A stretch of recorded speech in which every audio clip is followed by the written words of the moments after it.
Okay, so tayo po'y darako sa pag-aaral ng salita ng Diyos. And as I promised, babalikan na po natin yung ating pong series dito po sa epistle ni John, First John, na pinamagatan po natin na Back to the Basics. Okay, Back to the Basics, sermon series on the book, on the epistle of First John. Okay, nasa part 9 na po tayo ng ating pong series na ito. At ang ating pong text this afternoon ay 1 John chapter 2, verse 18 down to 21. Okay, 1 John chapter 2, verse 18 to 21. Okay, so babasahin ko po mula sa ang bagong ang Biblia translation. Sundan nyo na lamang po ako sa inyong mga kopya. 1 John chapter 2, verse 18. Mga anak, huling oras na, gaya ng inyong narinig na darating ang Antikristo. Kahit ngayon ay lumitaw na ang maraming Antikristo, kaya't nalalaman nating huling oras na. Sila'y lumabas sa atin, ngunit sila'y hindi sa atin, sapagkat kung sila'y kabilang sa atin, ay magpapatuloy sana silang kasama natin. Ngunit sa paglabas nila ay ginawa nilang maliwanag na silang lahat ay hindi kabilang sa atin. Ngunit kayo'y pinahiran ng banal at nalalaman ninyo ang lahat ng mga bagay. Sinusulatan ko kayo, hindi dahil sa hindi ninyo nalalaman ang katotohanan, kundi dahil nalalaman ninyo iyon. At nalalaman ninyo na walang kasinungalingan na nagmumula sa katotohanan. Palain po ng Panginoon ang kanyang mga salita na ating binasa at pagbubulay-bulayan ngayong hapon. Ako po'y naniniwala na ang pagtatanong sa sarili ay isang mabuting gawain. And one of the most important questions we should all be asking ourselves regularly ay ang tanong na, ako ba talaga ay totoong Kristiyano? Dapat tinatanong natin yan regularly. Hindi dahil sa hindi tayo naniniwala o nagda-doubt tayo sa ating kaligtasan, but this is what the Puritans call self-examination. Yung maganda na bahagi ng ating routine sa bawat araw na dumarating at lumilipas ay sinusuri natin yung ating sarili. At ang isa sa mga pinakamabisang paraan ng pagsusuri ng sa sarili natin ay ang pagtatanong sa ating sarili. At ako naniniwala, itong tanong na ito, hindi dapat nawawala yan. Ako ba talaga ay totoong Kristiyano? O nakatitiyak ba ako na ako ay totoong Kristiyano? Para sa iba, at ang tanong na ito ay hindi natin pwedeng sagutin ng may katiyakan. Sa sinasabi nila lagi, Diyos lamang ang nakakaalam kung sino talaga ang totoong Kristiyano at kung sino naman din ang hindi totoong Kristiyano. Pero pag binasa mo ang sulat ni Juan, lalo na itong pinag-aaralan natin 1 John, hindi siya naniniwala na hindi natin pwedeng malaman at hindi natin pwedeng matiyak kung sino talaga yung Kristiyano at kung sino ang hindi.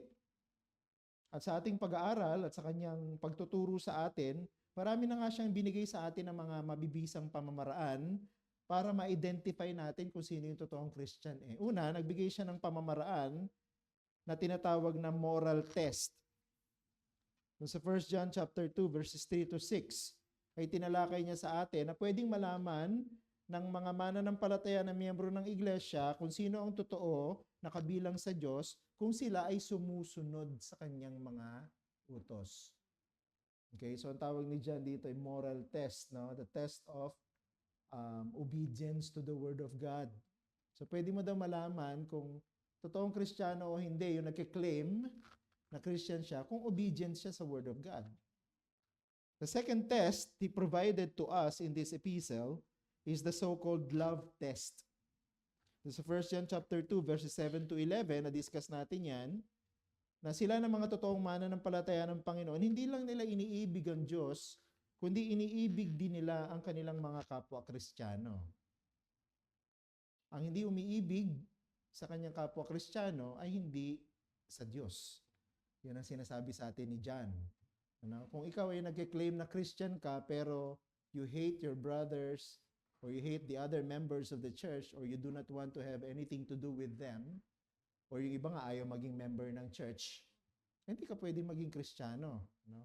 Sapagkat ang totoong nagmamahal sa Diyos ay nagmamahal din naman sa kanyang mga kapatid sa Panginoon.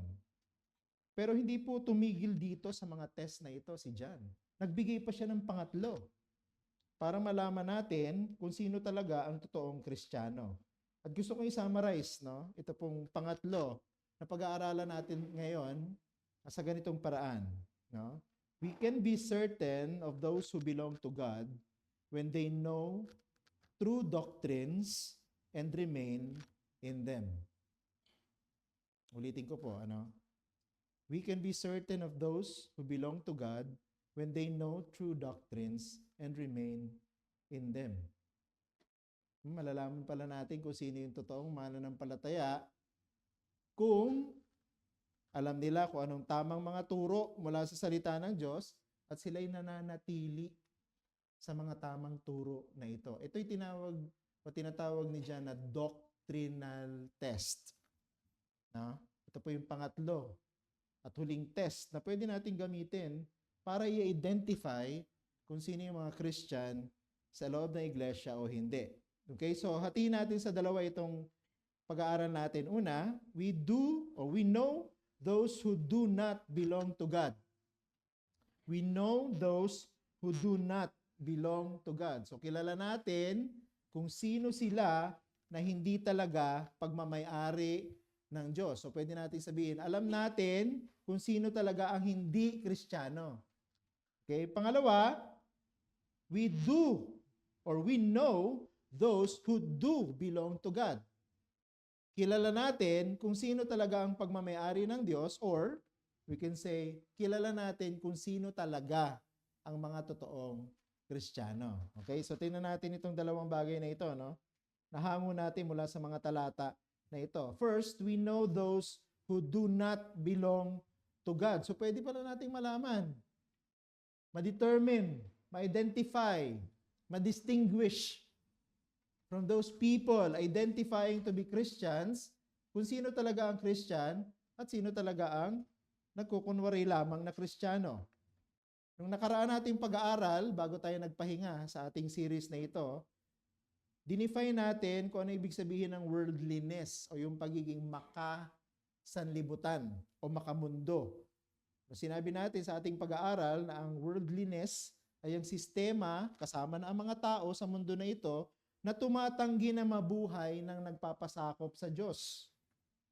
Sila po ay ang mga tao na nagre-rebelde sa Diyos ng hayagan.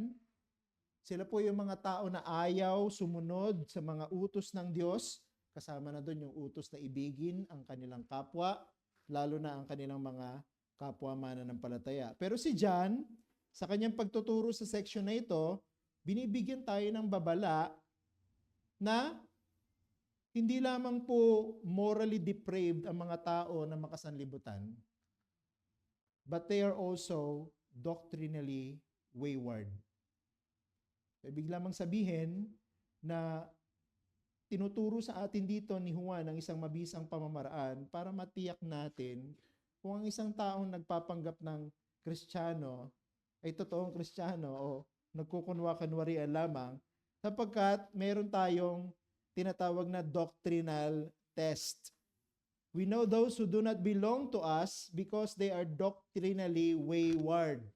Ibig sabihin, pagdating sa doktrina, lihis. Pagdating sa doktrina, mali ang kanilang ipinipilit na dapat paniwalaan. Ito pang kaaway na ito ng Ebanghelyo, hindi po nila hayagan na sasabihin hindi kami naniniwala sa Diyos. Wala pong mga ina-identify si John dito na nagsasabing atheist sila. Ibang usapan na kasi yun eh. Pag sinabing I am an atheist, no? Ibig sabihin, itinatanggi nila na mayroong Diyos. Itong mga tao na ito, na ina-identify ni John dito po sa letter niya, hindi nila sinasabing hindi sila naniniwala sa Diyos. Ang problema, nililin lang nila ang mga tao sa pamamagitan ng pagtuturo ng mga bagay na maglalayo sa mga tao na ito mula sa katotohanan patungkol sa Diyos. Hindi nila itatanggi na mayroong Diyos, pero magtuturo sila ng mga katuruan, mga filosofiya, na maglalayo sa mga tao sa Diyos. Yan ang ginagawa nila. Nililinlang nila ang mga tao na ito para maniwala sa mga maling katuruan. And perhaps this is the reason kung bakit si Juan hindi siya nagpigil sa kanyang sarili para sabihin, eto, ang mga taong ito, hindi sila Kristiyano. At dalawang bagay yung binigay niya sa atin na very obvious na exposition o pagpapakilala kung sino yung mga hindi Kristiyano.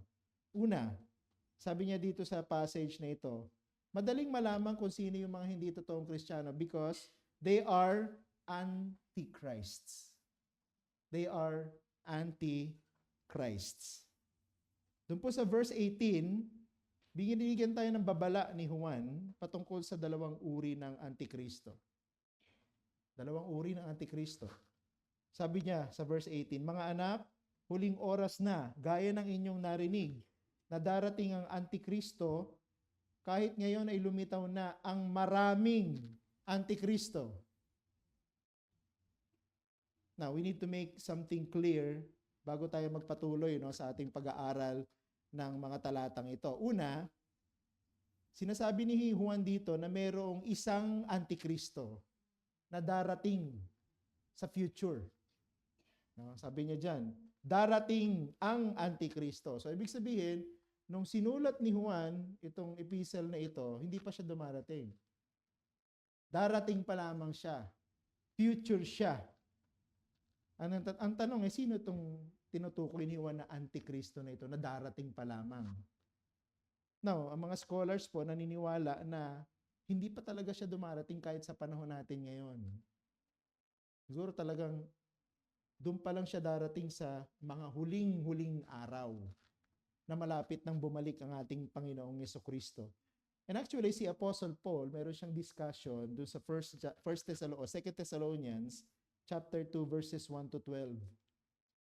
At tinawag niya itong lalaki na ito na apocalyptic man na man of lawlessness. Pag binasa niyo po yung passage na yun, may dinidescribe si Paul doon na isang lalaki na darating upang pangunahan ang isang matinding paglaban sa Diyos na mangyayari sa mga huling araw.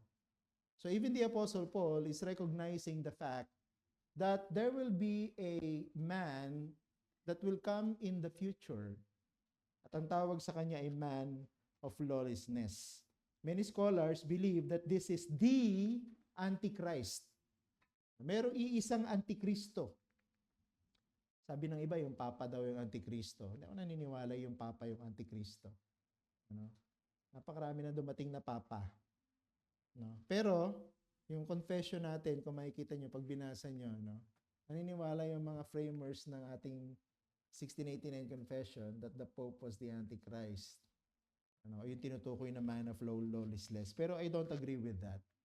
Ako naniniwala na meron pang darating na isang lalaki na Antikristo sa darating pang panahon na tinatawag na man of lawlessness. Pero hindi lang natapos si John dito kasi meron din siyang binanggit dito na hindi lang merong iisang Antikristo, meron ding maraming Antikristo. Tingnan niyo po dun sa verse 18, sabi diyan, ngayon ay lumitaw na ang maraming Antikristo. So hindi lang iisa.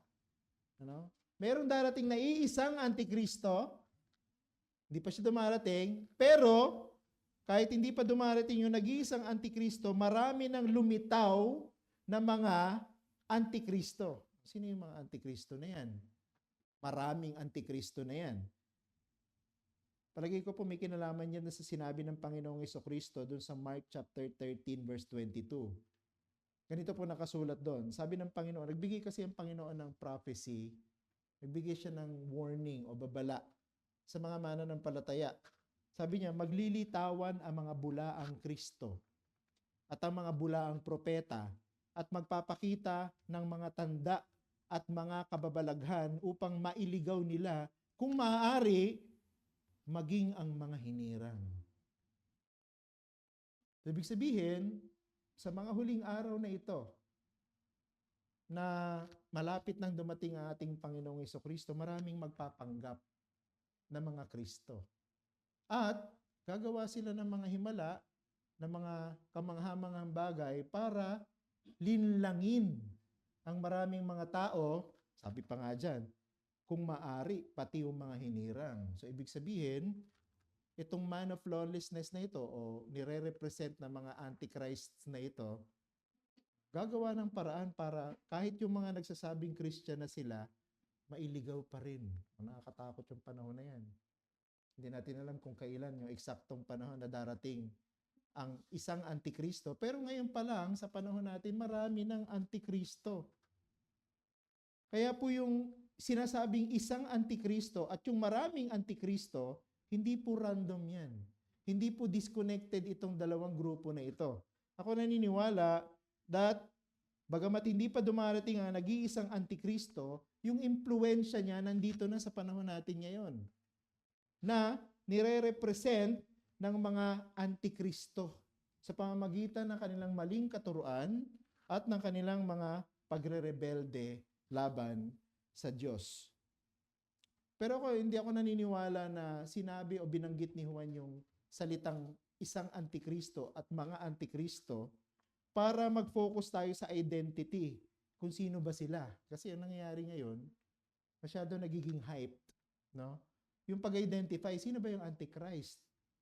Sino ba itong mga antichrist na ito? Kumbaga, ang focus yung identity eh. Pero ako naniniwala na bagamat mahalaga ang identity, merong higit na mas mahalagang bagay na dapat alam natin. Ano yon? Ay yung kanilang pagiging present sa panahon natin ngayon. I believe John's point in identifying these people ay para ihanda ang iglesia sa isang napapanahon na problema na nangangailangan ng paghahanda at proteksyon laban sa mga maling katuruan at mga pag-atake ng mga bulaang tagapagturo. Ako naniniwala na itong mga antikristo na ito na tinutukoy ay yung mga false teachers, false preachers, false servants, false pastors sa panahon natin ngayon. At napakarami po nila. Okay? Kaya nga sinabi, mga antikristo. Hindi lang po nag-iisa yan. At ito na po yung huling oras, sabi dun sa verse 18. Nung binanggit po ni John yung huling oras, ang hindi po nag-aanyaya si Juan na magkaroon tayo ng heightened theological or eschatological discussions. Nakatulad po ng nangyayari sa maraming mga iglesia ngayon. Ang gusto ni John, kaya niya binanggit na mayroong darating na isang antikristo at mayroong mga antikristo na lumilitaw sa panahon natin ngayon, ay para maging mapagmatsyag tayo, maging watchful tayo, maging careful tayo. Kasi may danger. Kumbaga, binibigyan tayo ng warning. Hindi po tayo sinasabihan ni John dito na ito na ang huling oras, maraming lalabas para magpanggap na Kristo o maaring linlangin ng mga mananampalataya. Ang gawin ninyo, pilitin yung identify kung sino sila. Hindi ganun ang gusto ni John. No? Kundi ang gusto ni John, mag-ingat tayo sapagkat ang mga taong ito, pipilitin nila na linlangin ng iglesia para alisin siya sa kanyang tamang landas. Ilayo siya sa kanyang tamang landas, sa kanyang wastong landas. At tignan mo ang nangyayari sa maraming mga iglesia ngayon. Many are being sidetracked mula sa tamang purpose ng church. Nakikita mo yung mga churches, nagdidebate, nahahati tungkol sa eschatology, nahahati tungkol sa mga theological topics. Imbis na magkaisa, nahahati sila. So anong nangyayari ngayon? Nadi-distract ang church sa kanyang tamang purpose. At anong purpose ng church? Kaya siya nandito sa mundo para maging kasangkapan ng Diyos sa paglaganap ng kanyang kaharian. Yan ang purpose ng church. Tignan yung ginagawa ni Satan ng Antichrist at ng mga Antichrist. Dinidistract ang church doon. So imbis na umusad ang kaharian ng Diyos, imbis na lumaganap ang kaharian ng Diyos, Anong nangyayari? Yung mga iglesia ang nagbabanggaan at nagbabangayan sa isa't isa. Kasi pinag-uusapan yung mga theological topic, eschatology, no? Yung mga malalalim na doctrine. Yan ang kanilang pinagtatalunan. Yan ang kanilang nagiging focus. Nakikita mo, ang daming mga conference, no, tungkol sa mga theological discussions, eschatological topics, and so on and so forth. I don't think that's the purpose of the church. Why we are here on earth. Doctrine is important. Hindi ko po sinasabing masama ang doktrina. Hindi ko sinasabing huwag tayo mag-aral ng doktrina. Dahil ako nag-aaral din ako ng doktrina. Pinag-aaralan din natin ang ating confession, which is doctrinal. But, hindi po natin dinidiscuss ang doktrina para mahati ang iglesia. Pinag-aaralan po natin ang doktrina para magkaisa ang iglesia. Para ma-edify ang iglesia, para ma-strengthen ang iglesia, hindi para ma-divert ang iglesia, hindi para ma-confuse ang church o ang mga miyembro ng church. Mas mahalaga para sa akin na proteksyonan natin ang iglesia at katungkulan na proteksyonan ng iglesia, hindi lang ng mga pastor, proteksyonan ang trabaho, katungkulan na proteksyonan ng iglesia ay nasa balikat ng lahat ng miyembro ng iglesia. Bawat miyembro ng iglesia. Pansinin niyo yung pagsulat ni Juan dito sa ating passage. Di ba, meron siyang tinutukoy dyan ng mga anak. Hindi niya naman tinutukoy yung mga anak, yung mga pastor lang, o yung mga deacon lang, o yung mga leader lang ng church, o mga preacher. Hindi. Tinutukoy niya mga anak, yung mga member ng church. Kaya yung tinuturo niya dito, merong darating na antikristo, meron darating na mga antikristo, para malaman ng lahat ng miyembro. Para ano? Para maging handa tayong lahat. Para mag-ingat tayong lahat. No? Para magtulong-tulong tayo lahat na proteksyonan ng iglesia mula sa pagpasok ng mga maling turo. Yan ang trabaho ng iglesia. At yan ang katungkulan natin laban sa mga antikristo na nagpapanggap na mga mananampalataya ng Panginoon. So pangalawa, hindi lang sila mga antikristo, sabi rin po dyan, they went out from us. That's basically from verse 19. Ano po nakasulat sa verse?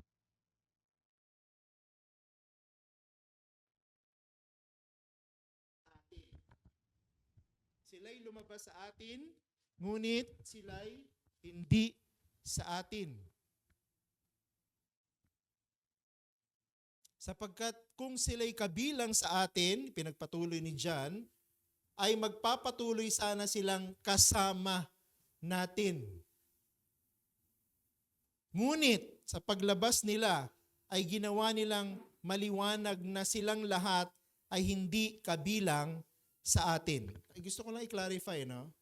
Hindi po tinutukoy ni John dito yung mga nagpaalam na aalis sa church. Hindi po lahat ng umaalis sa church ay mga antikristo. Kasi baka isipin ng iba, si kapatid na umalis na ng church natin. Ibig sabihin, antikristo pala siya. Hindi yun ang ibig sabihin ni John. Okay? Meron po siyang tinutukoy dito na grupo ng mga tao na umalis na sa iglesia. Pero dito makikita natin mabuti ang Diyos. Bakit? Kapag pinoproteksyonan ng Diyos ang kanyang iglesia mula sa mga antikristo. Papaano? Ang Diyos mismo ang gumagawa ng paraan para mga antikristo na ito ay alisin niya sa iglesia. Mabuti ito, no? Sapagkat hindi na po tayo mahihirapan na tukuyin kung sino sila. Bakit? Sapagkat sila na mismo yung naghayag ng sarili nila na sila ay antikristo. Sila na mismo yung nagpahayag na sila ay hindi mananampalataya. Sila na mismo ang nagpahayag na sila ay kaaway ng Diyos. Sino sila? Sila po yung mga tao na maaring dating member ng church o kaya naman ay kung hindi man sila member, regular attenders ng church. Pero nagpasya sila later on na hindi na nila pwedeng matiis na manatiling kasama ng church. Bakit? Sapagkat hindi nila mahal ang iglesia. At ako naniniwala na hindi lang yung walang pagmamahal sa iglesia ang problema, kundi hindi sila naniniwala na ang tinuturo ng iglesia ay tama. So si John, nung sinabi niya po itong talata na ito sa verse 19, hindi niya sinasabi na, kaya sila umalis kasi nagtuturo ako ng maling doktrina. Hindi na ibig sabihin ni John. Kundi sinasabi ni John dito na bagamat siya ay nagtuturo ng tamang katuruan mula sa salita ng Diyos, ang mga tao na ito ang nagpipilit ng maling turo. O yung tinatawag nating heresy. Ano yung mga katuruan na hindi lang siya labag sa Biblia, kundi yung mga katuruan na pwedeng magbunga ng kapahamakan ng kaluluwa sa impyerno.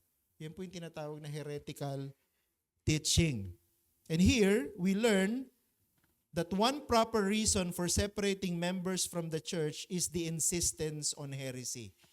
Ibig sabihin, pwede talaga nating excommunicate ang isang miyembro kung nagtuturo siya ng isang doktrina na labag sa Biblia.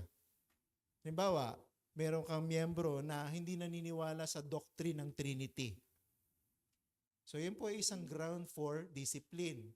At kung hindi niya pagsisisihan, yung kanyang paniniwala na mali, pwede siyang ma-excommunicate sa church. Hindi pwedeng manatili sa isang iglesia na naniniwala sa Trinity ang isang tao na nagsasabing walang Trinity. So yun yung sinasabi po ni John dito sa verse 19. Sila po yung mga tao na dating kasama sa church, pero later on, lumalaban na sila sa turo ng iglesia at sinasabi nila na ang turo na yan ay hindi talaga tamang katuruan. No? O, nagpipilit sila ng mga turo na wala naman sa Biblia. O, halimbawa, ng mga heretical teaching, yung nagsasabi na si Kristo ay tao lamang, hindi siya Diyos. Ano? O kaya si Kristo ay Diyos lamang, hindi siya nagkatawang tao. Mga ganyang katuruan. So mga heretical teaching po yan.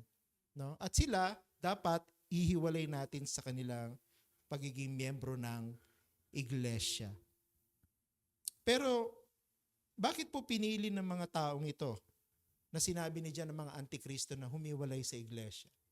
Ako naniniwala na isa sa mga dahilan ay yung sinabi ng Panginoon doon sa Matthew 7:16. Anong sabi ng Panginoon doon? Makikilala ninyo sila sa kanilang mga bunga. Yung pong pagpipilit ng heretical na pagtuturo sa iglesia na nagiging dahilan ng pagkakahati ng iglesia o pagkakaroon ng confusion sa iglesia o nagkakaroon ng kaguluhan sa loob ng iglesia ay karakter ng mga antikristo kasi hindi nila mahal ang iglesia. Ang gusto nila wasakin ang iglesia. Kaya kung hindi nila kayang wasakin ang iglesia, anong ginagawa ng Diyos? Tinatanggal sila sa iglesia. Kaya nalalaman natin kung sino talaga yung hindi mananampalataya ng Panginoon. Sapagkat hindi sila nagpapatuloy sa iglesia. O ito yung mga tao na ayaw na may church. No? Ayaw nila, nagsasabi sila na Christian sila, pero ayaw nilang maging member ng church. Ayaw nilang maging bahagi ng church. No? Hindi sila pwedeng tawaging totoong mananampalataya according to what we are studying right now. So we should be careful. No? And John is teaching us here, madali natin silang ma-identify. So aside from being the antichrists, no? Sila rin po ay umaalis o humihiwalay sa iglesia. So tingnan natin yung pangalawa. So hindi lang natin alam kung sino yung hindi talaga pagmamay-ari ng Diyos. Pwede rin pala natin malaman kung sino talaga yung pagmamay-ari ng Diyos. So that's point number 2. We know those who do belong to God. Kung yung pong mga antikristo, humihiwalay sa iglesia sapagkat nagtuturo sila ng maling doktrina, yung pong mga totoong Kristiyano na kabilang ng iglesia, mananatili dito sapagkat mahal nila ang tamang doktrina. Yun naman yung kabaligtaran ng sinasabi ni John sa atin dito. So madali nating i-identify sila ng mga totoong mga mananampalataya. Bakit? Sapagkat kasama ng katangian nila na mapagmahal sa salita ng Diyos at sa katotohanan ng salita ng Diyos. So dalawang bagay yung binigay sa atin ni John na identifier para malaman natin kung sila ay talagang Christian na gustong manatili sa iglesia. Number 1, they are anointed by the Holy Spirit through the Word. Ang haba, no? They are anointed by the Holy Spirit through the Word. Tingnan niyo po yung verse 20. Ano sabi sa verse 20 ng ating text? Ngunit kayo'y pinahiran ng banal at nalalaman ninyo ang lahat ng mga bagay. Mga scholars po divided sa meaning ng text na ito. Medyo mahirap kasi siyang ipaliwanag. Ano ibig sabihin ni John dito na anointing? O sila na mga ina-identify niya na the anointed. Maraming grupo ng mga scholars ang nagpapaliwanag ng verse na ito. Yung isang grupo, sinasabi nila na yung anointing dito ay yung gawa ng banal na espiritu na paggabay sa mga mananampalataya sa lahat ng katotohanan. So in other words, itong grupo na ito naniniwala na yung anointing refers to the reception of the Holy Spirit. Ibig sabihin, hinango nila yung kanilang understanding ng anointing dun sa turo sa Old Testament. Kasi sa Old Testament, mayroong tinuturo dun na anointing, di ba? Mapapansin niyo yan sa halimbawa sa anointing ng king, anointing ng priest, anointing ng prophet. So may mga anointing na nangyayari dyan. So meron talagang literal na pagbubuhos o pagpapahid ng langis. Ito po ay symbolical ng pagtanggap ng banal na espiritu sa lumang tipanan. So yun po yung isang grupo. Yun ang kanilang paniniwala sa term na anointing. Pero meron pang isang grupo na naniniwala na ito pong anointing ay hindi yung pagpapahid ng langis o yung pagtanggap ng banal na espiritu, kundi ito po'y tumutukoy sa salita ng Diyos. So the anointing is the word of God which teaches the truth to believers and which is objective in its testimony to the truth. So sa madaling salita, para sa grupo na ito, naniniwala sila na ang anointing ay ang salita ng Diyos na dumarating sa mananampalataya. Maraming advantage itong position na ito. Yung isang advantage niyan, yung immediate context na pinag-aaralan natin. Si John, meron po siyang tinutukoy dito sa verse 20 na certain knowledge. Tingnan niyo po yung verse 20. Meron siyang binabanggit diyan na certain knowledge. At kung matatandaan ninyo, itong issue ng knowledge ay pinag-usapan na natin sa unang chapter at sa mga naunang sermon natin. Diba, binanggit ko sa inyo na yung mga naging kaaway ng iglesia na ina-address ni John dito sa letter na ito ay yung mga unang proponent ng Gnosticism. Diba sa Gnosticism, pinipilit nila na kailangang matagpuan mo ang isang knowledge or gnosis. At hindi na mahalaga yung kasalanan. Kaya nga sabi nila, di ba, dun sa 1 John, hindi na mahalaga yung pangungumpisal ng kasalanan. Kasi kung pinatawad na ng Diyos ang lahat ng kasalanan, hindi na natin kailangan mangumpisal. No? Hindi na natin kailangan mangumpisal ng kasalanan sa Diyos kasi pinatawad na lahat eh. Di ba? Yun yung isa ng mga pinag-usapan natin, di ba? Wala nang confession ng sin. Of course, this claim is very subjective. At ano ang sagot sa mga ganitong klase ng subjective na claim? Objective truth from God's Word. Yun ang pinaka-best solution sa mga heretical teaching, di ba? Ano ba sinasabi ng salita ng Diyos? Anong sagot sa atin ni John doon? Di ba? Ang Diyos ay tapat at banal na magpapatawad ng mga kasalanan nilang mga umaamin at nangungumpisal. Diba? Tinuturuan tayo ni Juan ng tamang doktrina. At yun ang sagot doon sa mga grupo na yon ng mga tao na lumalaban sa iglesia. So mayroong bigat, no, yung pangalawang grupo at sa kanilang paniniwala na yung anointing ay salita ng Diyos. Pero meron pang third group eh. At ako naniniwala, nung binabasa at pinag-aaralan ko to, ito yung pinaka-best interpretation. Hindi yung number 1, hindi yung number 2, kundi yung number 3. Ano yung number 3 na best solution? Ito po yung combination ng dalawa. Ng number 1 at saka ng number 2.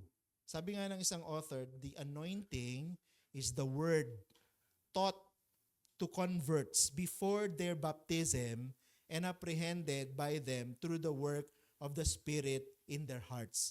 So, ibig sabihin, magkasama yung work ng Holy Spirit at saka ng Word of God sa tinatawag na anointing. At yan ay nangyayari bago ang isang tao ay maborn again. Kasi si Paul, meron siyang sinabi na ganyan sa 1 Thessalonians chapter 1, verses 5 to 6. Ganito po nakasulat doon. Sabi niya, sapagkat, si Paul nagsasalita, ang aming ebanghelyo ay hindi dumating sa inyo sa salita lamang, kundi sa kapangyarihan din at sa Espiritu Santo. So nakita mo, yung salita ng Diyos ay hindi lang nila tinanggap, pinaniwalaan, kundi kumilos din ang kapangyarihan ng banal na Espiritu. Tapos sa verse 6 sabi, inyong tinanggap ang salita sa matinding kapigatian na may kagalakan ng Espiritu Santo.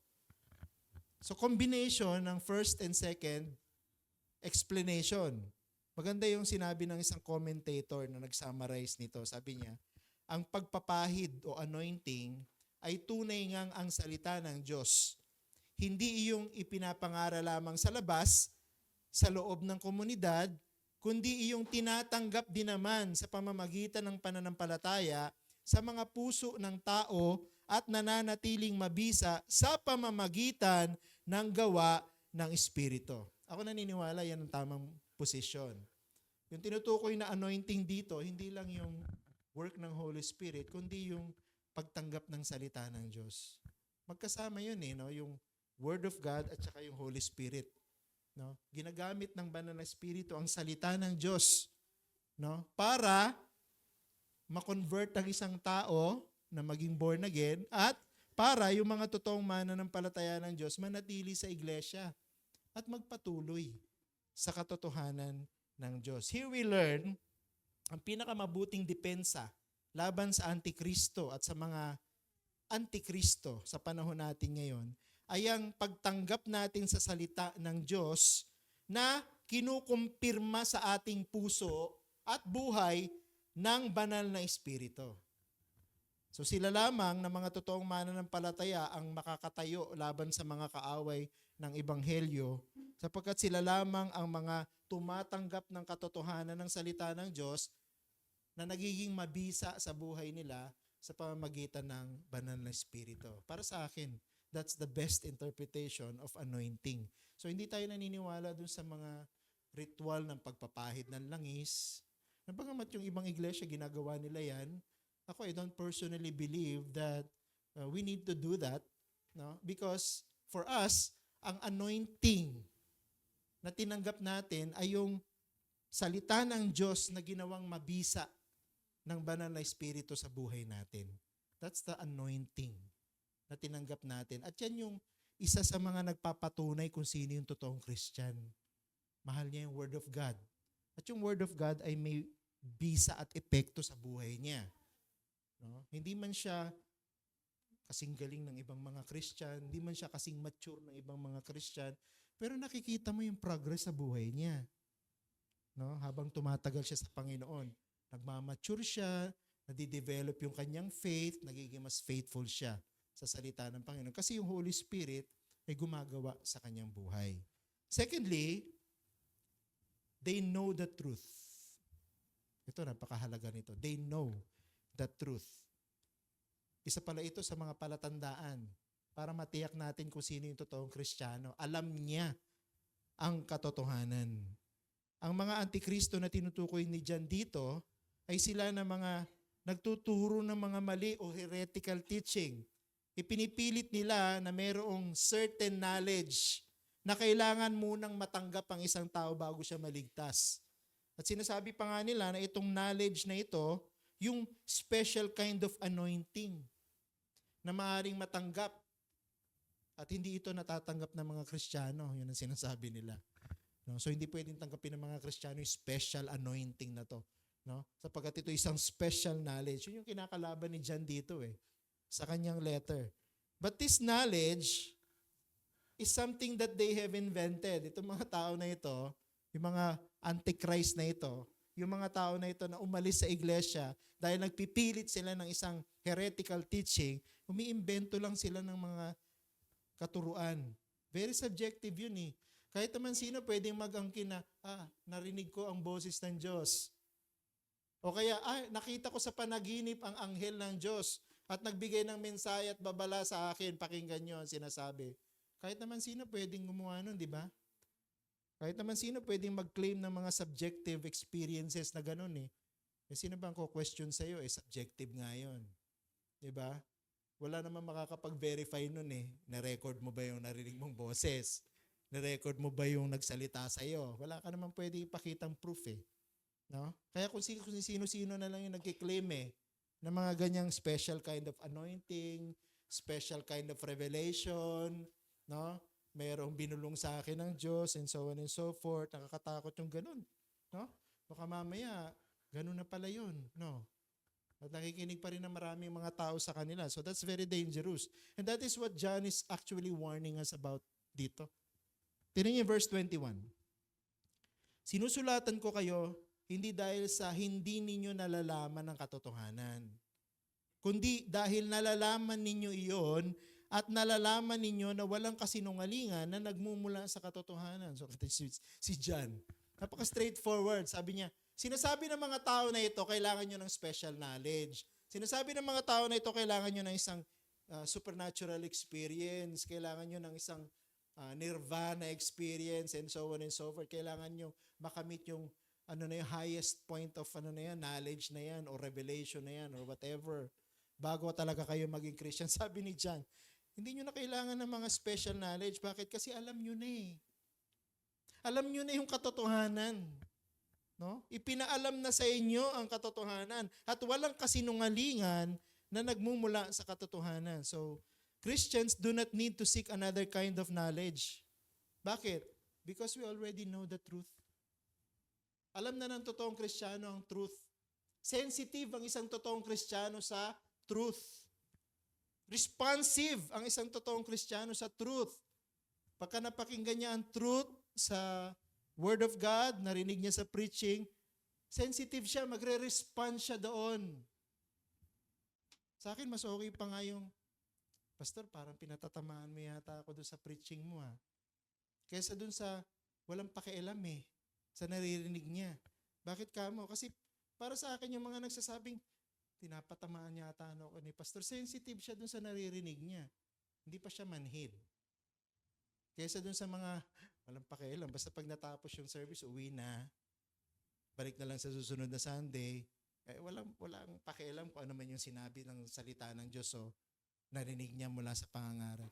Sa akin mas okay yun. Kasi yung totoong Kristiyano, sensitive siya sa Word of God. It's really how you respond to that sensitivity that matters. Diba? Kung sensitive ka ba, tapos nagbago ka dahil sa narinig mo o nag-respond ka ng obedience dun sa narinig mo. Yun ang magandang dapat na tanungin natin. Sensitive eh.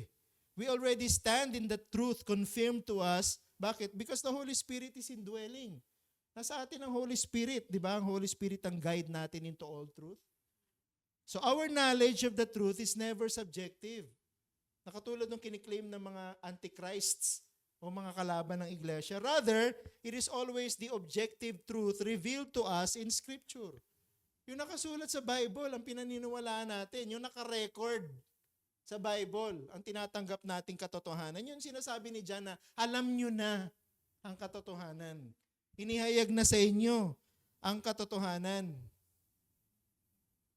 We believe that there will only be one source of objective truth. Ano yun? Bible. Hindi yung sinabi ng pastor.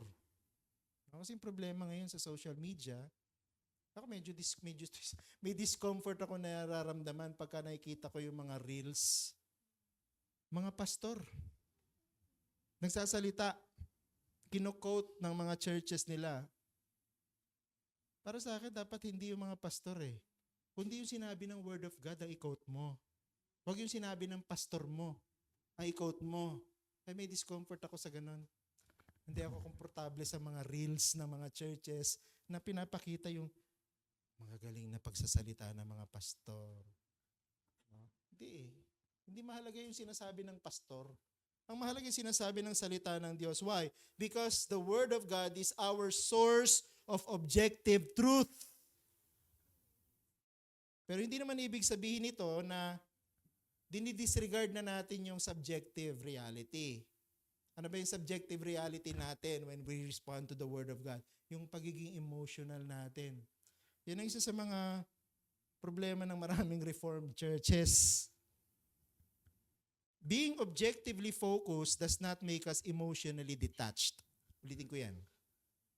Being objectively focused does not make us emotionally detached. Anong ibig mo sabihin? Pagka naunawaan natin ang katotohanan ng salita ng Diyos, hindi pwedeng hindi tayo magiging emotional. Pag nagbasa ka ng Bible, tapos nakita mo yung truth patungkol sa Diyos, truth ng salvation ng Diyos, truth about Jesus Christ, yung kanyang sacrifice sa cross, hindi pwedeng hindi ka magiging emotional. Hindi pwedeng, pag binasa mo yun ay hindi mo makikita yung kagandahan ng sakripisyo ng Panginoon na hindi naging makasarili, kundi binigay niya ang kanyang buhay para tubusin ang mga makasalanan. Hindi pwedeng hindi ka magkaroon ng pusong nagpapasalamat sa Diyos at lumuluwalhati sa Kanya. Hindi pwedeng hindi ka umiyak sa katotohanan na niligtas ka ng Diyos sa kabila ng lahat. Ako naniniwala, ang mga tao lang na hindi na-stimulate ang emotion ng mga katotohanan ng salita ng Diyos, yung mga hindi naka-experience ng salvation. Bakit? Kasi hindi naman nila alam kung ano ibig sabihin nun.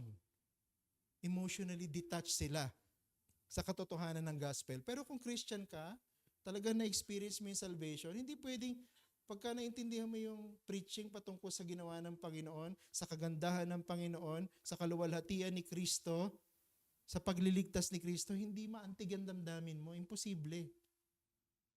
Nakakatakot po yun kung wala ka ng nararamdaman pag naririnig mo yung gospel truths. Nakakatakot pagka hindi ka na nakakaramdam ng kirot sa puso mo o kaya kaligayahan sa puso mo pagka naririnig mo yung gospel truths. Nakakatakot. Baka it's either naging makalyo na yung konsensya mo dahil sa hindi ka nagsisisi ng kasalanan mo o kaya hindi ka talaga Kristiyano. Nakatakot yun. Kaya di ba sabi ko kailangan lagi nating tatanungin sarili natin, sigurado ba akong Kristiyano ako? Hindi para pagdudahan, kundi para suriin natin ang ating mga sarili. But of course, hindi naman puro emotional yung response pagka naintindihan yung salita ng Diyos. Yung iba naman ganun eh. No? Ay, naintindihan yung salita ng Diyos. Hallelujah! No? Nakataas ang mga kamay, umiiyak, emotional na emotional.